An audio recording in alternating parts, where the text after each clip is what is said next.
Ed, welcome to the Mindship podcast. How are we doing? Doing well, thanks, Danny. Great to be here. Yes, it's a good one. I've been looking forward to this. I've been looking forward to it. Um, Mainly because I think my listeners are going to get so much from it, to be completely honest. But I guess before we even get into that kind of Ed, what I want you to do is I want you to kind of tell me what your log line is, the summary of you. Wow, that's a big one. How do I do that? So let me try at least. So Ed Mehmed. I'm a creative strategist. I tend to work with clients, which is teams of people who are trying to get something very different done within their organisation. Nice, nice. Creative strategist getting something different done. Okay, cool. Um, Before we get into kind of everything about you, Ed, I asked my guests to pick a number between 1 and 12, and that number links to what I call a killer question, which I'll ask later on throughout the show. So yeah, if you could pick a number between 1 and 12 for me, please, Ed. Always going to be seven. Number seven. Okay.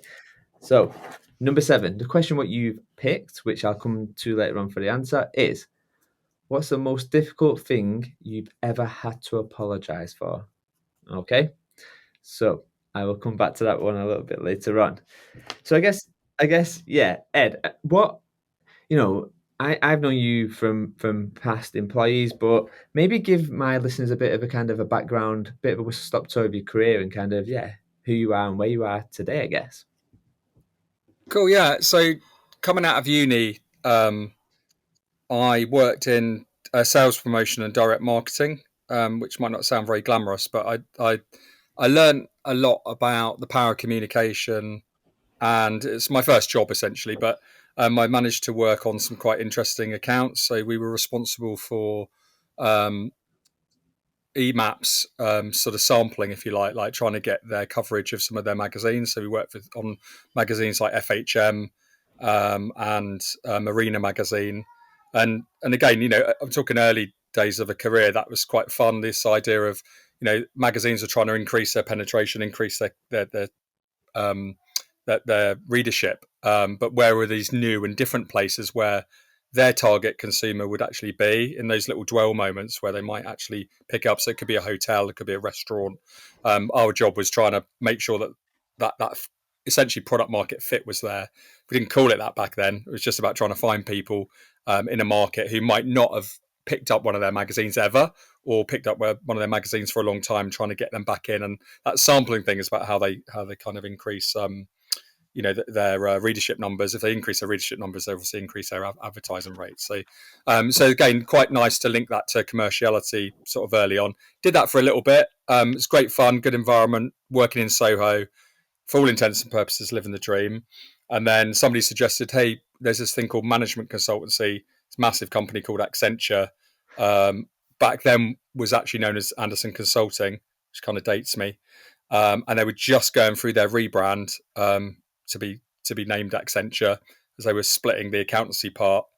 You'll remember from like Enron kind of scandal, and then into the consulting part. So yeah, I joined there as a grad, and I kind of always say like joining Accenture was genuinely the best decision I ever made for my career, because I was in with this really bright, sparky kind of group of people, and management consulting is kind of weird thing because I used to refer to it as like the fourth emergency service, right? Because there are like proper careers like lawyers and accountants and doctors. And then there's this sort of fourth emergency service kind of career, which was the management consultancy. And it's like, there isn't a kid sitting at home, who's seven going, it's just something I got to do, mum and dad. It's just something I got to do. But what's interesting about the area is you learn so much about business acumen, dare I say it, hard work, graft, grit, client management. Although I don't think clients need to be managed, they need to be kind of worked with. Language has changed these days, but all of that sort of early years, my first 6 years, I was an analyst and a consultant, then a manager. I'd been there for about 6 or 7 years, and then I sort of had the decision to go, do you know what? I think I'm sort of getting lucky at trying to find my type of work, which back then I called creative strategy. But there just wasn't enough of it around. Meaning, I was like, eventually I'm going to run out of luck and I'm going to end up doing some massive IT project, which isn't me. Some sort of, SI implement, systems integration implementation kind of work. I was like, it's not really me. So I felt like I was constantly ahead of someone else's decision to deploy me, into some work that wasn't really my bag. And I thought Mm. eventually I was going to kind of get found out. But what I'd managed to do in the first 6 years was always associate myself with quite interesting strategy work that wasn't in Accenture's core. So decision to sort of move out was go, can I find a company that actually does this as their heartland, what I call creative strategy. And then I was we're lucky enough to live in and around Marylebone at the time. And I used to walk past this building on Ashland Place, right in the heart of Marylebone, called What If. And for years, I was walking past and I'd look in the windows, and there was loads of people inside, all sort of similar age to me, but they looked like they were having loads of fun. And I was like, this can't be a workplace. It felt like a sort of community outreach kind of thing because the people inside were having so much fun. I didn't feel like a proper business.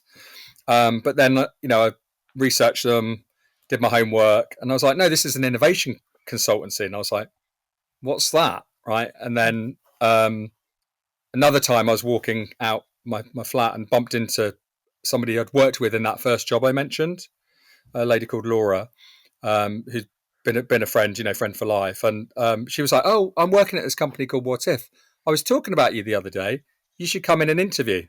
I interviewed, and then CV reads quite boring, but yeah, I interviewed, and I was the first, if you like, management consultant that they'd hired. They looked at me really weirdly through like squinty eyes, saying, I came in saying I would talk about growth and value creation, all these different things from my world, cost savings, process improvement, all this world, and they were like, "Come on in here, like we like you, but you're gonna have to start again, basically. Like we'll teach you about insight, customer driven growth. We've got a method and a language, and they're almost trying to deprogram me from the management consultant thing and go, we'll put you back together again, and you'll be better for it. So yeah, that was 15 years ago. That was what if I never planned to be there that long. I didn't really have a plan, but I was just enjoying it so much. And then about 4 years ago now, the founders of What If, Matt and Dave, came to the decision to sell the business, and it was in full circle acquired by Accenture. So I've just had the last 4 years I've been on what I'd call a sort of post-acquisition integration kind of journey. I've had to let go of some of my old beliefs about Accenture because obviously in the decade I'd not been there, it changed a heck of a lot. And then, interestingly enough, sort of as part of my, success, if you like, post integration was actually picking up a network. The network that was 12, 15 years old was still there. The people there that I'd joined with as a graduate who are now in the upper echelons of the business and, with power and influence. And I was able to kind of pick that back up because of the strength of my friendships and relationships. But yeah, Accenture today is still a brilliant business, but it only works because of people, only works because of network. It's almost too big, 740,000 people. Only works because people care, and then people have their own sort of network of being able to know who is the right person to go ask or answer that question, right, or ask to help them with a piece of client work. So that brings me back to now, and then I had a little bit of time off in the summer. Recently, reached a decision to leave Accenture and then forge an innovation path. And then, as properly in reflection mode about, do I go client side into an innovation role and build a team? Do I stick with consulting and be with one of the big firms, big five, big six? Do I go small independent, or do I do something completely different or, step into freelance? So I've been through that process this summer, come out the other side, and I've just joined a small independent innovation consultancy called Butterfly that operates in London and New York. So that felt like, in many ways, a similar feeling that I had, when I joined What If. It's got similar kind of hallmarks, if you like, passionate, intelligent founders trying to, create change in the world. Nice, nice. I want to talk about Butterfly a little bit later on because it's been new to me, and I'm obviously similar to you, right? I like to geek out on this stuff. But before we get there, Ed, like just listening to you speak there, there's a lot of you mentioned kind of interesting work and creativity and stuff like that. Where does that come from? Is that something what you've just naturally had, or as a child has that been kind of nurtured for you? Like, what has that always been kind of curious? I guess that creative side has that always been there for you? Yeah, it's a good question. I'm the product of a hairdresser and a plumber, right? So my dad's got a very engineering brain, problem solving. Give him any problem and he can work it through and fix it. And my mum, a hairdresser, is essentially, super creative person, but really, really nosy. I mean that in a nice way. Like really curious. Curiosity and nosiness are the same thing, right? Just loves to find out what's making people tick. And then people who go to the hairdresser a lot, and certainly people of a certain age. There's a part of a hairdresser's role is actually coaching and Mm. therapy. People are tend to tell their hairdressers things that they would never tell their other half, or even their work colleagues and stuff, and some of their best friends. So this idea of getting under the skin and working out what makes people tick is definitely like from my mum, and then the idea of sort of trying to get to the heart of problems and trying to have practical ways to fix them is definitely from my dad. So kind of very working class job size, but like they sort of somehow meld together well in a what I would say is a sort of modern business kind of world needs those two facets, right? Yes, 100%, 100%. It's just yeah, similar to me. My family is working class. My dad builds limousines for a living, and my mum does something now. I don't even know what my mum does at this moment in time, but she does something with solicitors or something. I'm not sure. Um, but yeah, like very. It's funny. When I was writing my book, Insightful Innovator, I talked about seeing qualitative and quantitative data as mum and dad, like a good relationship. And then I got some feedback about, oh, it's a bit gender and whatever else. And I was like, right, okay, I get it. But how you just mentioned there is kind of how I seen it. My mum was like really, and it can be the other way around, right? But my mum was really curious and really nosy, and my dad was a problem solver by proxy. It's like it's fascinating. It's And fascinating. again, to qualify that, my father-in-law is a hairdresser, right? I've married my wife's father is a hairdresser. I could have easily got the nosiness, Yeah. later life, but from him, so again, it's not. I don't see either of those things as a gender. They're not gender roles. They're just No. that was my experience growing up, the same as that as yours. Your experience growing up. If you ask Jem, who's the nosy one in her family, she'll say it's her dad. Because it. Yeah, so yeah. It's fascinating. It's fascinating. And I do think that. I think part of me would love to be a barber just for that, just to listen to people's problems and understand. There's a general nosiness in, I think, in people, like you say, in innovation. There's just a general, oh, let me itch it and let me see what's really underneath it. Um, And people are unguarded, right? The interesting is in that setting, they are just a human in a chair, who is sort of got all those frailties and vulnerabilities, and they're sort of asking someone to make them look better. So you yeah, think about that in that moment, and there's a mirror in front of you. They have to look at themselves for the next hour, even if they don't like looking at yeah, themselves. So there's a whole bit there about that, the vulnerability of just being in that chair. But I think it must be that it's not just the role of the hairdresser. It's the fact that it all comes together. I think in that, as soon as they sat in that chair, they just, like I say, they're just a human, like asking to be, you know, straightened out a bit and made to look yeah. better. It's funny. My hairdresser is called Kane. And I remember he decided to go it alone and set up his business. I was like, "You're not in the hairdressing game. You're in the experience game." I was like, "The hairdressing, the haircut is second order. It's a byproduct.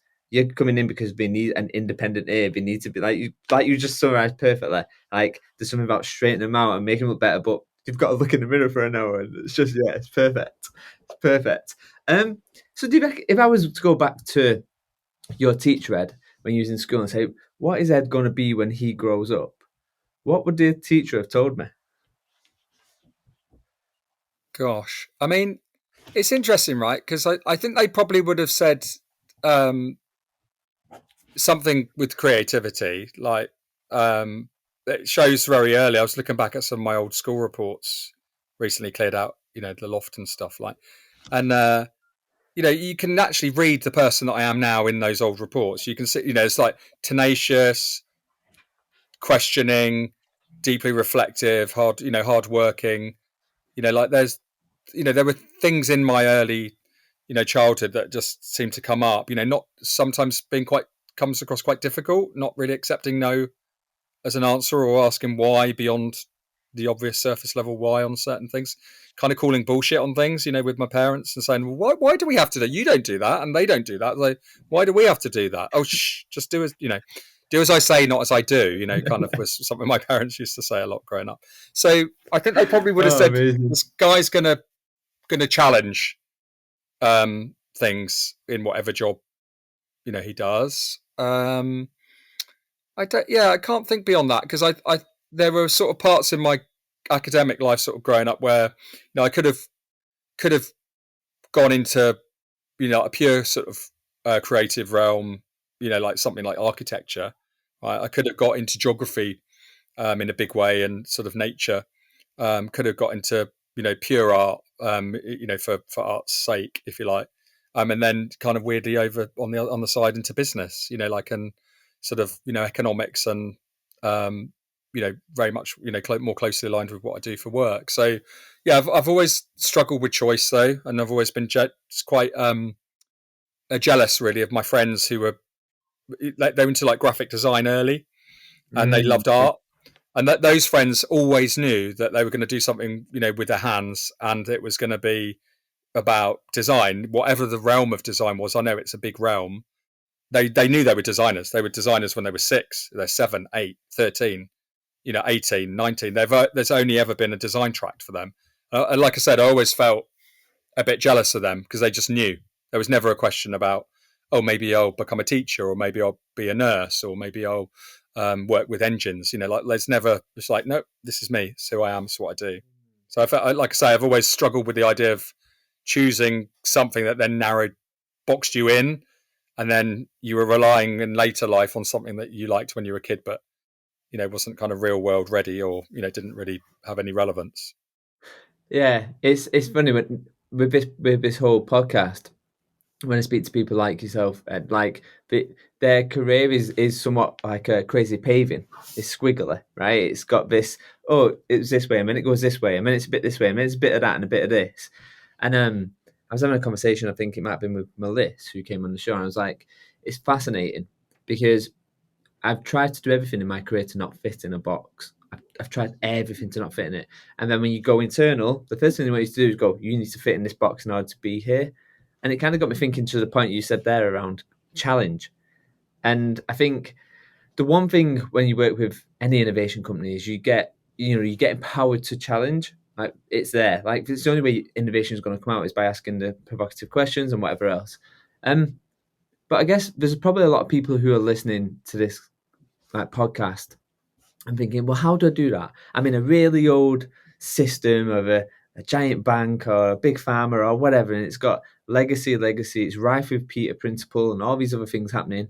How does someone kind of, in your opinion, I guess, or maybe your experience, like, how does someone get that fire to challenge that? Like, is there any hacks or tips you've seen to kind of navigate that? Well, it's interesting, isn't it? I think so. We used to talk about innovation at What If, about what, when you think about innovation, I mean, it's firstly helpful to define it, right? So we used to talk about innovation being for the small stuff and the big stuff, right? So first of all, so it's not something, just people tend to think about innovation as a department or a group of people who, let's wheel them out on the big stuff. We've got some existential crisis, let's wheel those people in, and they'll get around that problem and topic, and we'll sort of hand over responsibility to them for the answer. And then you talk about sort of everyday innovation, what we sometimes call innovation as usual, the small stuff, continuous improvement, quality improvement. That's people spotting problems and fix them as close to the point of origin as possible, right? Like, the best company in the world, or organization in the world, acts more like an organism, meaning the problem arises, right? Something's contaminated, it doesn't work, it's creating error rates. And then the humans in that system are empowered to, one, they've seen it, first thing, there's a problem over there. Two, Mm. they're completely empowered to go solve it immediately. And in solving it immediately, They don't need to go up. They don't need to refer it. They don't need to wait. They don't need to fill in forms and reports. They just go fix it. That to me is like the most beautiful version of innovation, because it's sort of invisible. It's happening all the time, and the system sort of benefits as a whole from it. Everything's being improved all of the time. Things are being closed down, opened up as it happens. So in that organization, you have empowerment, right? If you are working in a culture, and just go back to your question, and you don't have a lot of empowerment, it's actually really, really hard to challenge anything, right? Because the dominant culture is you need to ask permission.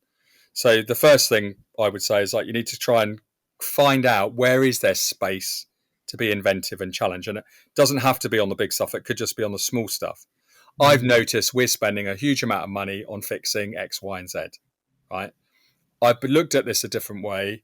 And if we caught these problems earlier on in our production cycle, then we could iron out those things, and I reckon that error rate would drop. That's an example of a sort of innovation in a manufacturing or process point. This means, let's go now and ask the business for the permission, if you like, to go. I want to go and explore that, but I think there's money here to be saved.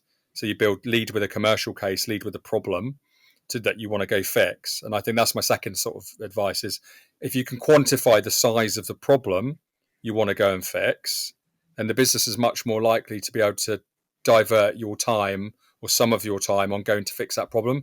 In other words, what you're saying is, this is a problem worth solving. I've spotted it and I want to go solve it. You can then assemble a team, normally a diverse team, cross-functional team. So you've got those differences of opinions, but also collaborative power, Mm. to then go and be curious, if you like, to different ways you could go solve that problem. And then you're taking your findings, your recommendation back to the business to go, oh, actually, like, let's make this up. This is a £500,000 a year problem, but the solution we've come up with is a £5 million fix, right? Somebody's going to go, well, if I solve that problem, it's 10 years worth of error removed, and the business hopefully running for longer. But they're probably going to be looking for a 1x kind of spend on that problem, and ideally cheaper, for them to really bite your hand off and kind of go for it. So there's always this trade-off between the problem you want to solve, whether it's worth solving, and whether you can actually find a really elegant solution in a business that doesn't cost the world and require, especially in this day and age, a huge amount of capex. So I think that's what I'd say to innovators. Like, but innovation is an influencing game. It's not just about being smart and going, I've spotted something, here's a solution. You have to sell it to the organization. You have to convince people. And that's what I often say in our work. A huge part of it is about excitement and alignment, right? Like getting Mm. humans excited about your solution enough that they care about it. They want to see it live in the world. And then trying to de-risk it enough that it doesn't cost, in the example I just used, like £5 million to go make it happen. Try and get something stood up that shows the value quickly, and they can get behind it, and it doesn't feel so scary, or such a big kind of leap of faith. So yeah, a huge part of this, I would say, is it's about you know excitement and aligning others behind it. So it's not just you as a lone voice in an organization kind of wandering around trying to beat people up over the head with your logic. Yeah, definitely. There's something there which I know you're a big um driver of, which is experimentation. Like, we've spoken in the past about experimentation when we did that brief time together and stuff. But I guess I think I've noticed in probably one of my most recent jobs was, that year about innovation theatre. Well, it's experimentation theatre. I'm hearing people to use the word experiment. Yeah, let's experiment. And you're like, okay, let's experiment. And then they don't want to do it. It's like, oh no, we don't want to do it because we can't prove it's going to be viable. Like, no, the benefit of experimentation is learning. That's ultimately what we're going for. But I guess, and I want you to be really quite concise with this, because I know there's going to be listeners on here who are going to be like, I need to know everything about experimentation. Maybe give us a bit of a whistle stop tour around your take on experimentation, Ed, if you can, and how organisations can probably apply it. Okay, yeah. So for me, experimentation is just about on any bit. But let's just read on any piece of new thinking, right? there is a risk profile associated with it. So what I mean by that is like new thinking can surface in lots of different parts of an organization, right? Any new thinking. And the risk profile of that thinking will dictate whether or not you need to experiment, right? Example, if you're a person with 10,000 hours of expertise in any given domain and you are you are coming up with new ideas within your core business, my guess is, again, if the business has been running for a number of years, and most of my big clients, their youngest age is 20 years, their average age is probably like 50 to 100 years. These are successful global organizations who've written the playbook on how their industry or their category works, right? So if you're inventing in core or you're doing some new thinking in core, probably don't need to experiment, right? Because however, if you're inventing in core and there is some sort of risk profile that's completely different, so new customer, new occasion, new market, right? The Mark Twain quote, which is my favorite, it says, "It ain't what you don't know that gets you in trouble. It's what you think for sure that just ain't so," right? And that's true of business. Businesses lead in with an assumption, which is what worked over here will work over there. What worked in that market will work in this market. What worked on this product line when we extended it will work on this product line when we extend it. Those are the things I'm talking about, are assumptions that humans are making about how the world works. And the most common one we make is what I call n equals 1, which is the world works exactly how I think it works. And everybody else is a version of me. And my n equals 1 experience about life, about business, about customers, about our products, I behave like that, therefore I expect everybody else to. And if you have that n equals 1 view and you don't ever surround yourself by diverse groups and people, or you don't allow them to challenge you, then you'll end up making heaps of, I suspect, really narrow, poorly informed, assumptions about how the world works, because you're just basing it on your own lived experience, which is nonsense, right? Especially if your products are mainstream and scalable and consumed or used by several millions of people. That just isn't going to translate, right? Unless they are all sort of bearded middle-aged men, right? Like, and that's your sweet spot, Yeah. like lucky you, right? But so with the experimentation kind of thinking, you're spot on with the idea of learning fast. I had the fast bit on there. If you can learn faster than your competition, then that's how you win in today's kind of market. So an experiment is a vehicle really with which to kind of learn fast. But what you're trying to do is design what I call an elegant experiment where you can learn fast and yield as much data or insight in a given moment about the thing that it is you're trying to learn about. And really what you're doing there is overwriting assumption with fact, market fact, real customer behavior, data observation. And that's when experimentation kind of comes into its own, because it exposes all of those assumptions that people had made about the product.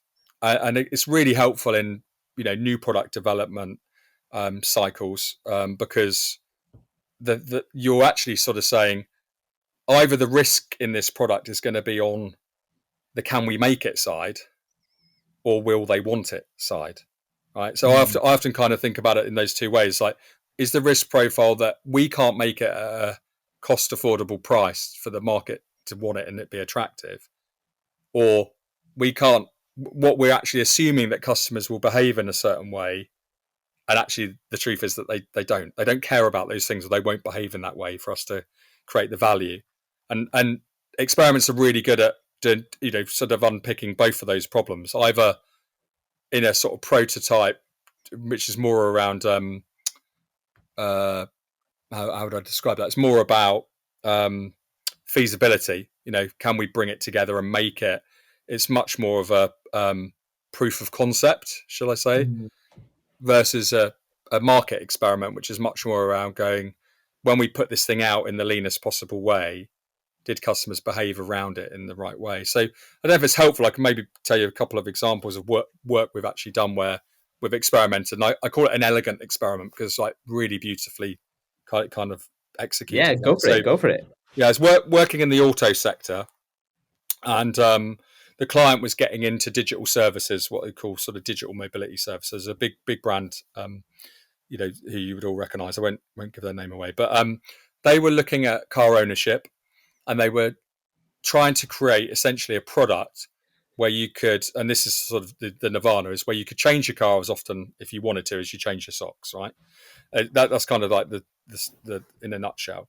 So, and their view within their range, what was beautiful about their range, they had really lovely sort of utility vehicles, like that have function and are beautiful. But they also had but they're boxy, kind of big, very utilitarian vehicles. And then at the other end, they had sports cars, which is again really desirable. So what the layperson would sit there and go, look, in the summer, I could have a 2-seater sports car, and in the winter, I could swap into a 4x4. Right, that's kind of like the sort of poster child, if you like, of the one. Right now, when you're putting something commercially like that together, we had some assumptions, and the way we'd go and test our assumptions, so we created essentially a business and a canvas for the business. So here's how we'd imagined it would work and how it would make money and how it would all come together. So we had to do that bit of thinking.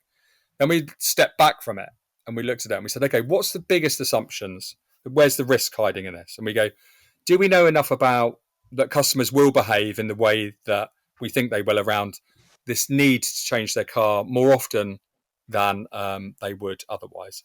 And then who do we think this is for? And then we would have said, well, maybe it's for people who are currently leasing their vehicles. And maybe some people are leasing their vehicles and they feel trapped in the vehicle, so to speak, because their life's moved on, but their car hasn't. So the car is somehow holding them back, right? So this was the kind of thought process we went to. And then we created an experiment. So the way we ran at this, we said, okay, let's make a website. We did a smoke test, basically. And we created a website called Release My Lease, right? And we basically said there's a team of lawyers who will review your lease. This is the sort of fake proposition, if you like. And if you're on an operating lease and you feel trapped in your car, we will help you out of it and into your next car, or into no car if you feel that trapped and you don't need a car anymore, right? So what we're trying to zoom in around there is this idea, the problem, which is that people are on leases of 3 or 4 years. Something's happened in their life to warrant not needing the car or a different car, and they can't move on because the car's kind of holding them back. So that was our hypothesis, our working hypothesis. So spun up that website. I still remember the design. It's quite basic, and it said, like, if you lease your vehicle and you feel like your life has moved on but your car hasn't, somehow your car's holding you back, please get in touch. Right, we've got a team of lawyers ready to go who will review your options and help you either get out of the car game altogether or get into the car that's right for you, that fits your life now. Right, so that was the promise. Immediately, Facebook adverts. We had about, forget the exact numbers, but humour me. So 50 customers clicked on it. And then what was brilliant about this experiment is we then said, hey, we're not fully live yet. Would you mind, while you're here, answering a survey? We got something like 20 people to fill in a survey. And the survey had about 5 questions in it. And it basically said, if you don't mind, how long have you been living with this problem?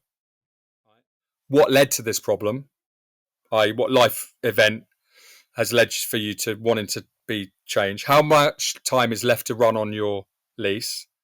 And do you have any idea about the make or model? If you do want another car, what are the makes and models of the top 3 cars that you're after, right? So roughly those are the questions, right? And we found out, like, immediately that, most people have 18 months to 2 years left to run on their car. All of them had an imaginary list of cars, top 3 cars, brands, make and model in their heads that they're carrying around in their heads. And the most common change for changing their car is either a sort of, breakdown of relationship, and or, change of jobs, right? That might seem really, really obvious, right?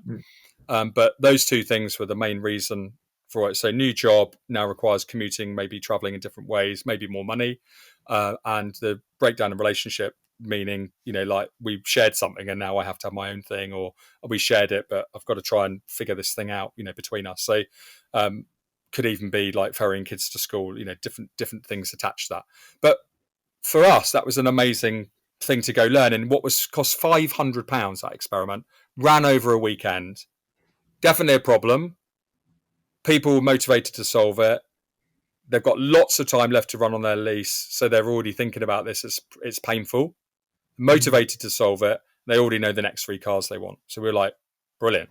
There's something here to go after, right? The next experiment we ran, I'll just stop after this, is we wanted to check the frequency with which they would want to change their vehicle. And this is the biggest thing that we got massively wrong, is most people couldn't get their head around the idea of changing their car more than twice a year. That would be a hassle. That would be a problem, right? That would be weird. And most people just wanted the flexibility of changing their car, either the option that they could if they needed to, rather than the reality that it would become like a seasonal swap out. So we were thinking people want to change their car twice as often as the average. So 18 months felt like really the shortest amount of time that anyone would realistically, conceivably want to swap their car out, even if they were one of these kind of like car enthusiasts who love shiny new stuff. Like, it still felt like anything under 18 months is kind of a hassle. I've just gotten into this one. I'm just enjoying this one. You want me to give it back, or I'm really enjoying it. I'm finding out about it. Or, there's a human connection with the car. Yeah. Just felt like, I don't know, like, I think we were just fundamentally wrong in this idea of seasonal vehicle. It's just like, it's a false human need, if you catch my drift. There's something fascinating. I think you nailed it in them examples, but like that 101, right? Like desirability. Like, I think anything we've got to do, like priority number 1 is test desirability. Like, there's no point in throwing loads and loads of money into something what, like you say, doesn't fix someone's problem, someone's itch, or it's just not desirable. But there's loads of other stuff I want to needle in with you, and I guess it kind of took us there. But before we go there, I want to ask you the question, the dice question. So, I asked you rolled 7, and the question was, what's the most difficult thing you've ever had to apologise for? So, before we get into the other good work stuff, what's your answer to that question, Ed? Well, I'm going to cheat and definitely take a work setting. Okay. So that narrows down the hurt locker. But yeah, in terms of work setting, I've had to apologise for myself. Actually, is the hardest thing. My involvement with it within a program. I think it's a tough lesson to learn. But I had a moment at work where I think I was a bit more. Well, I was definitely more junior in my career, and I was avoiding having a tough conversation with our client about essentially their steering of our project, our jointly owned project, and how things were coming back from the client side, if you like, as either new requirements or friction, if you like. And there was a bit of me at that stage. I was thinking, well, they're a stakeholder, they're not the only stakeholder. There are other people around them. And I kind of had this naive thought that I could either kind of ignore them, I could go round them, or I could sort of, the work would sort of prove them wrong, sort of thing. So those 3 assumptions were all completely wrong. What I should have done is talk it out with the client about how our ways of working, how we're working, spot that this was going to be a problem, and then really expose myself to the idea that I wasn't managing it properly. But I tried to do all 3 of those tactics, sort of simultaneously, ahead of just kind of having what back then I would have thought was a difficult conversation, but now I kind of think is you just got to nip this stuff in the bud and talk it out, right? Like ignoring it or trying to do those other 3 strategies was horrendous, and it actually took someone senior that I was working with at the time to sort of swoop in and have the tough conversation, on my behalf for me, and then bring me into it, and then us talk it out. But it needed mediating. But that's a ugly, horrible kind of position to be in at work, because there were like probably a dozen times where we could have had that conversation that felt less painful, more natural, certainly less awkward. But then needing another grown up to come in to kind of fix it was a bit of a watershed moment. Yeah. So I learned a lot from it. But yeah, and essentially I'm apologising to our team for not managing that properly, and the client team for not managing that properly, and then and then the senior person who had to sweep in and kind of bail me out. It's interesting though, right? I think with stuff like that, there's a quote. I want to say Seneca, but it's not. But we do suffer more in our head. Often we build them difficult conversation up in our head to be something much bigger than they are. And that's the thing. And when in reality, it's just a conversation. It's a conversation, and yeah, of course, they're not easy. I don't think conversations like that are never easy. But often you find once you've gone through that conversation, like you've just said there, it's actually not as bad as what it was in your head, but yet in your mind it's this big massive beast. So I want to talk to you about, and this is what we've geeked out of in the past, but I say we've geeked out, I've asked you a question and you just give me all your knowledge. um, Strategy. So like, I guess there's two things I want to talk about here. There's one, what is strategy and how is it changing? And then there's something I want to talk about around signals in a bit. But yeah, tell us what your take is. Like, why is strategy changing? What's going on with it, Ed? Yeah, so I mean, I self-identify as a creative strategist or a growth strategist, and there's the word strategy, which immediately like people's eyes roll, or they find it polarizing, right?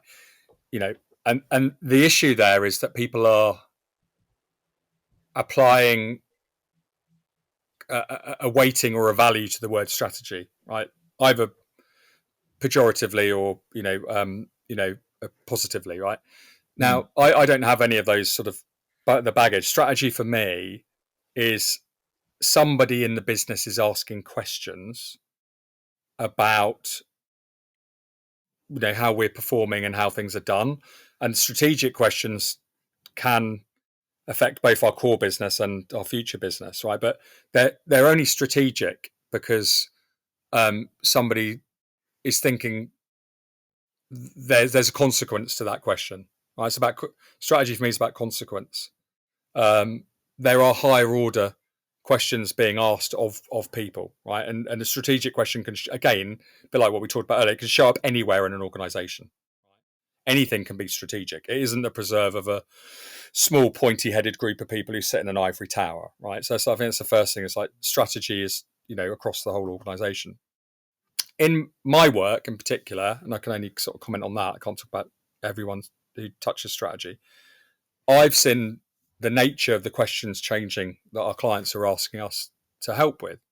And, that's easily described as existentialism, right? Like there are nowadays bigger questions being asked of businesses, and you've only got to look at the S&P index. The average age of an S&P business has been trending southwards, down for the last 20 or so years, right? And we're not far off the average life of an S&P business. I think off the top of my head, it's somewhere between 15 and 17 years, which means that being old and big in company terms, i.e. 100-year-old global business, there's no safety in that anymore. So, and again, exclusively, I more or less work with older and more established global businesses. That's what that's where management consultancies and growth strategy folk kind of live, right? Like we live in helping those big clients ask and answer questions.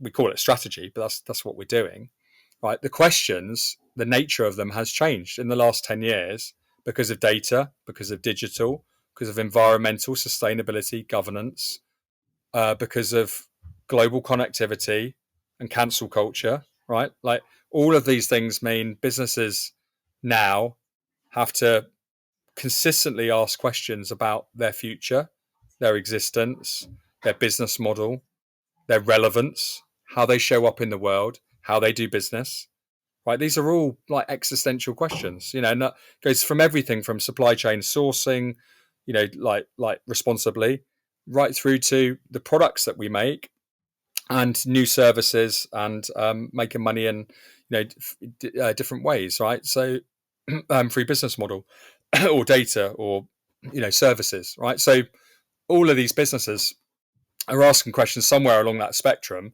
but they're all fueled from imagine a world where customers no longer like us. Imagine a world where our products are falling out of favor. Imagine a world where someone else can make our product cheaper, but also better for the environment, right? And like these are all kind of the seeds, if you like, of where some of these strategic questions are coming from. So I follow that through. The role of a strategist, therefore, and this is what's so funny to me, is this is why I feel like creative strategy is kind of like one of those skills that's way up there. The ability to imagine a world where things are different from how they operate Mm. today, where customers are behaving in different ways. It is a massively creative act as well as a super commercial one. So the nature of the questions changing means, therefore, the response of a strategist is now, it's a provocation partner in the boardroom and with the senior colleagues, right? It's an inspiration partner, somebody who can show what it could look like, right, and inspire. It's an expert in aligning an organization behind new thinking and getting people bloody excited about it and getting them to believe it, right, and imagine so.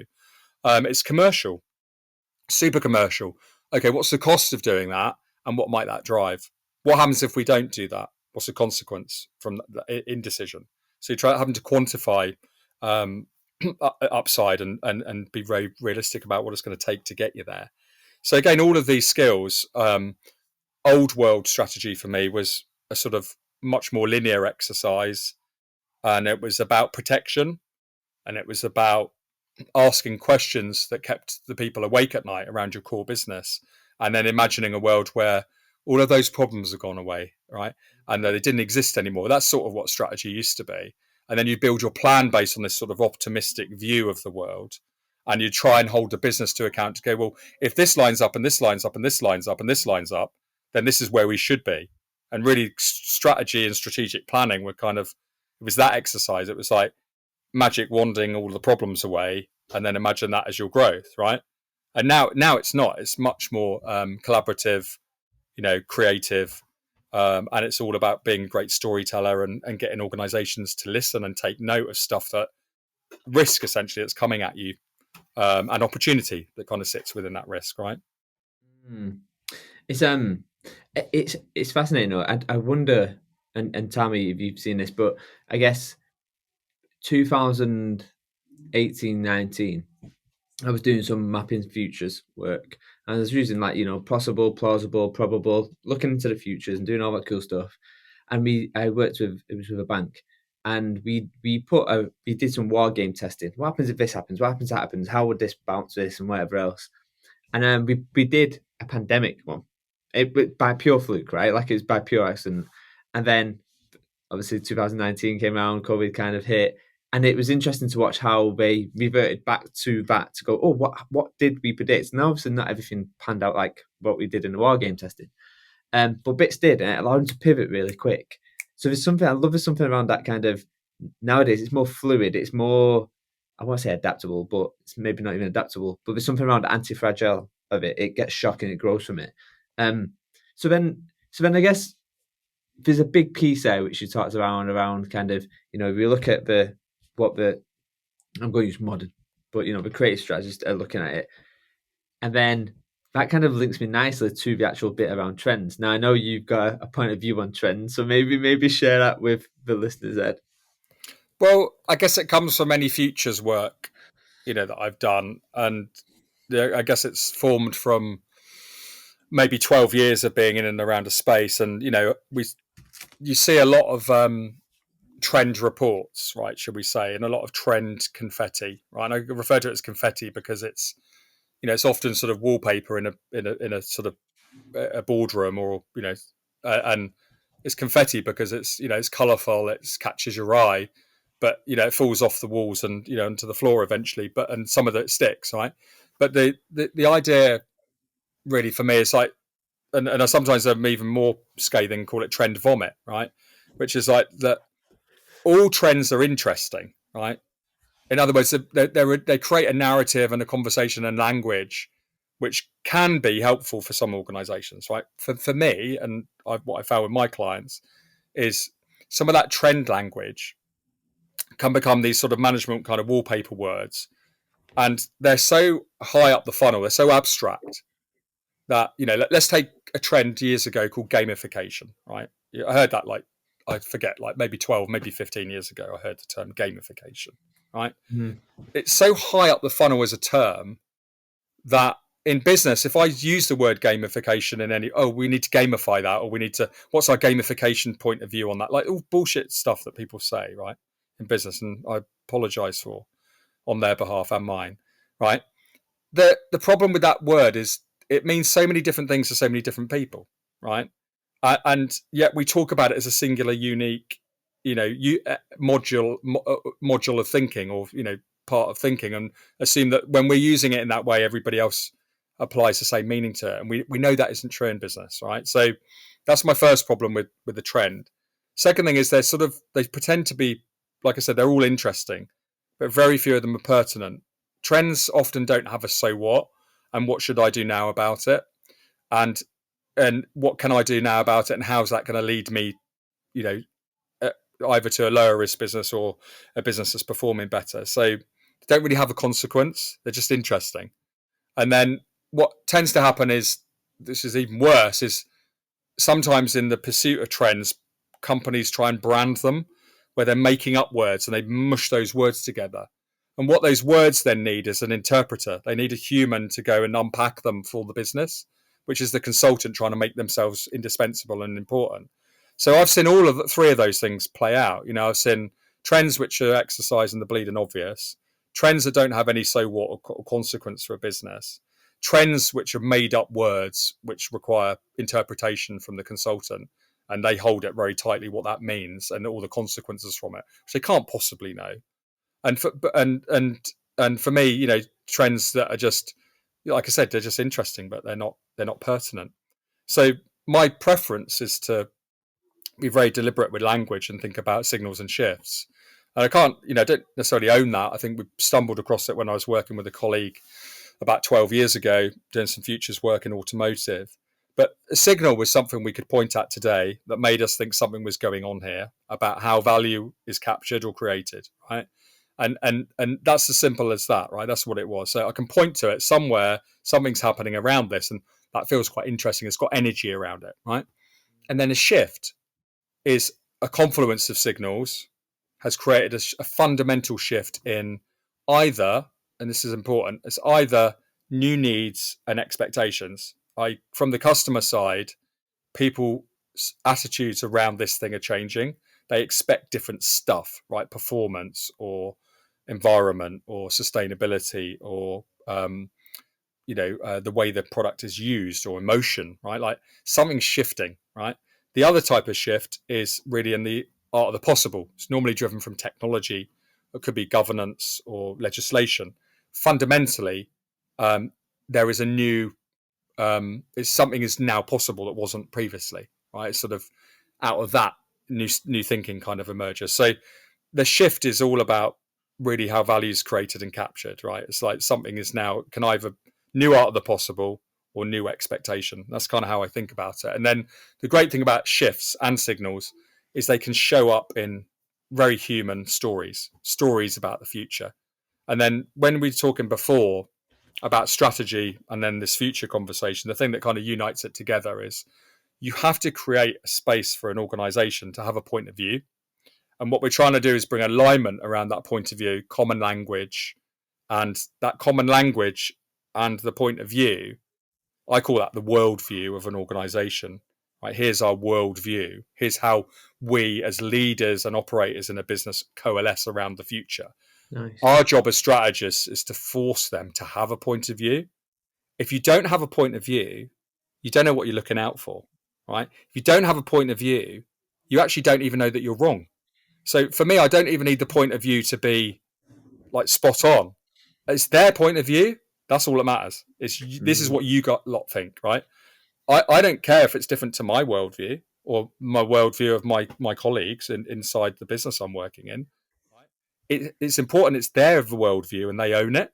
And then that's going to be the thing that makes them more adaptable and more resilient. It's because they've taken the time to have a conversation about the future, to have challenges and really talk stuff out where they don't agree.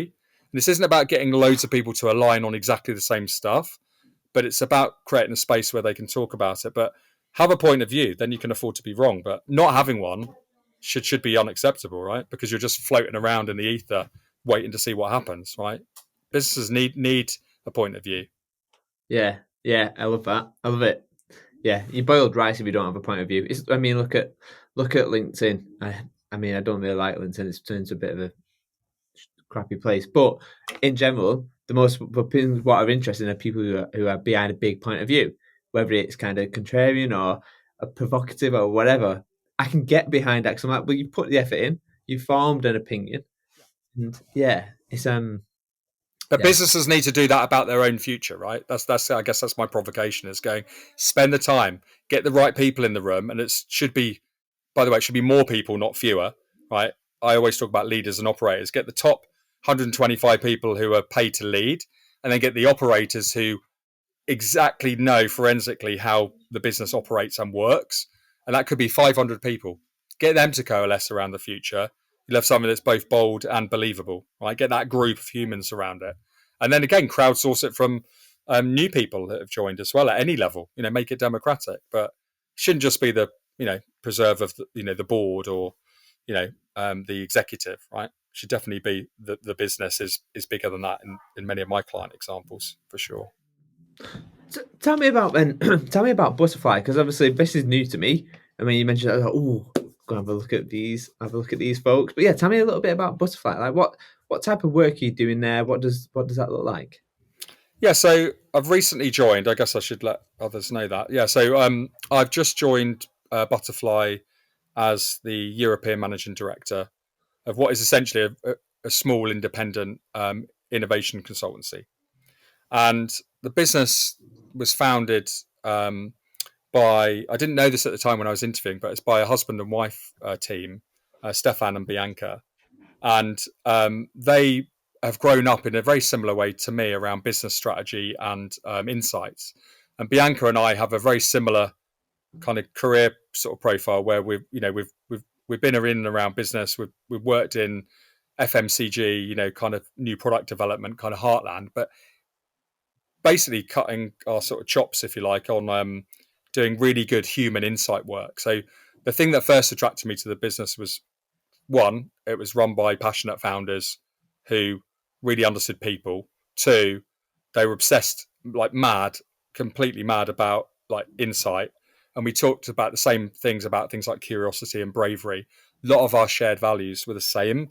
Didn't matter whether I was at What If or Butterfly, we had this sort of common language. So the work that they're doing, it's interesting. They are on a similar arc, or rather, we are, I should say, we are on a similar arc that What If was on, which is insight is a is not the beginning and the end. And there was a time at What If where we thought that doing good, customer driven research is the beginning and end of our work. And what we actually realised is we're sitting on a skill set and a talent sort of proposition that is capable of us asking and answering bigger questions. Those questions I talked about earlier about the nature of strategies changing.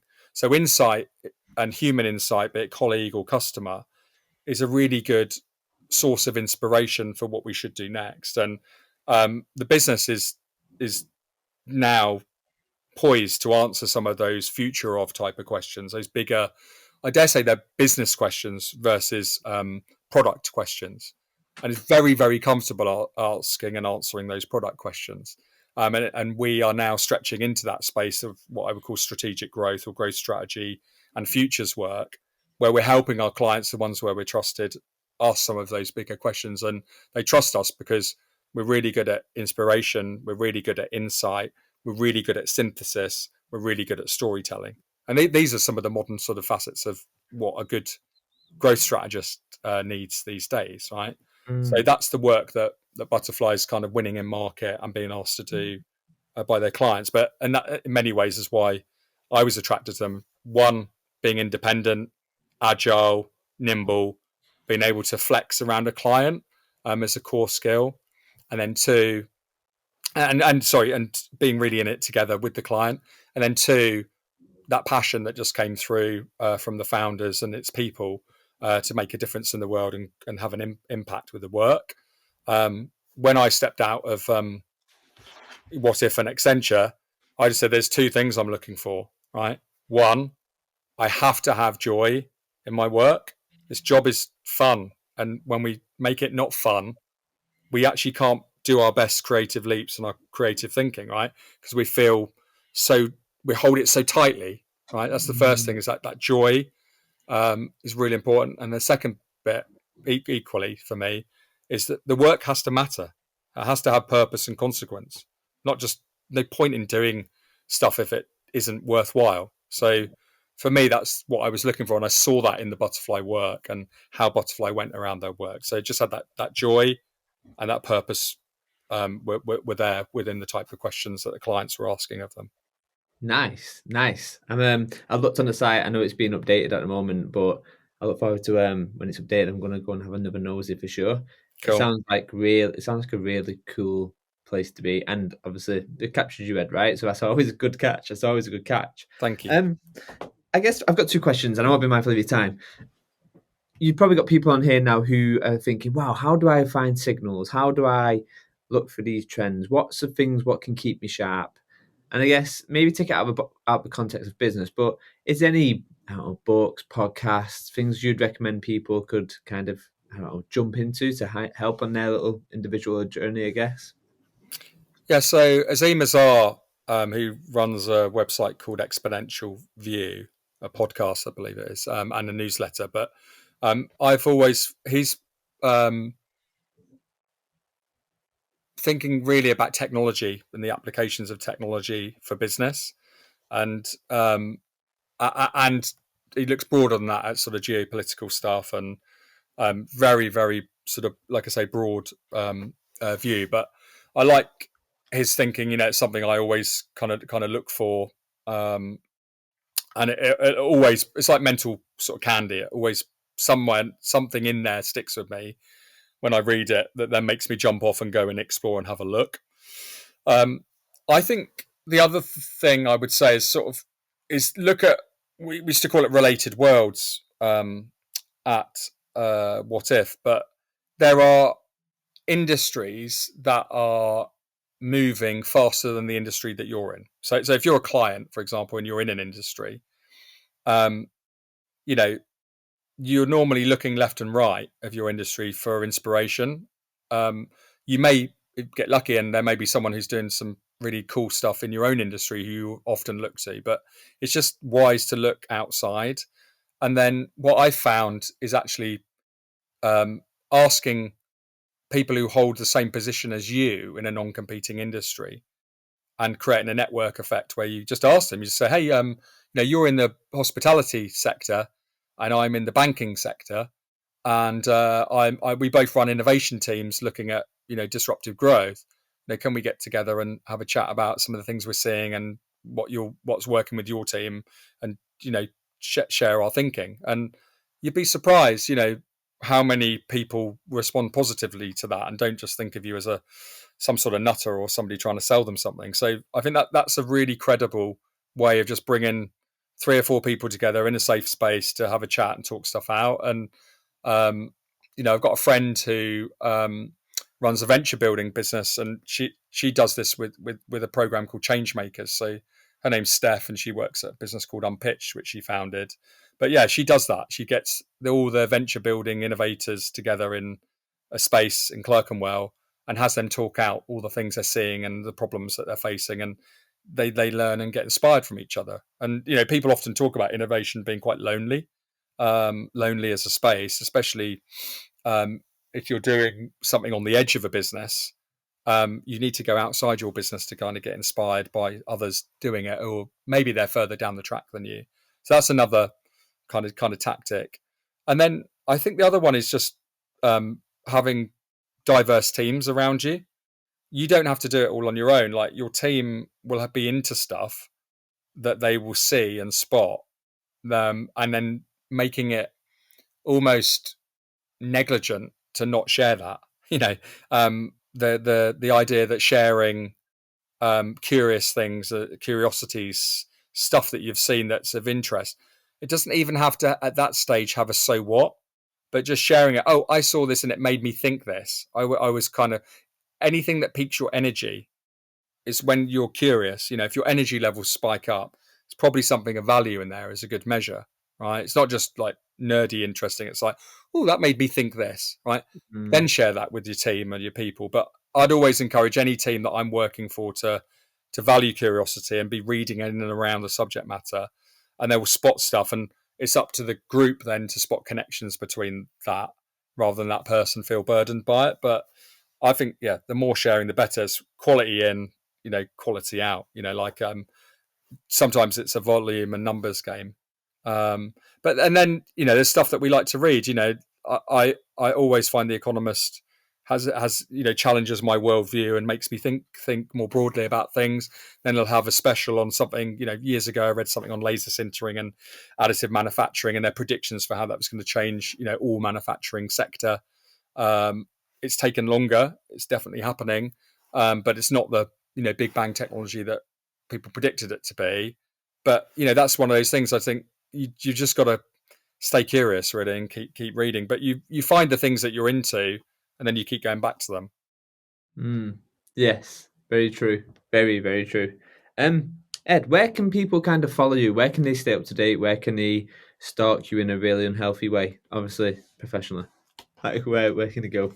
Well, I'm now at Butterfly, so URL there is hellobutterfly.com. Um, that's the sort of holding page for the business. I'm on LinkedIn. I'm not a wild poster on there in terms of blogs and that type of thing, but um, I suspect I'll be doing much more of that in my new role as the European Managing Director. So, yeah, you probably see some thought pieces and points of view from me. Hitting LinkedIn. Nice, nice. And I'll put all them in the show notes for sure. Ed, it's always a pleasure chatting to you. Thank you so much for coming on the show. Thank you so much for having me. Cheers, Ed.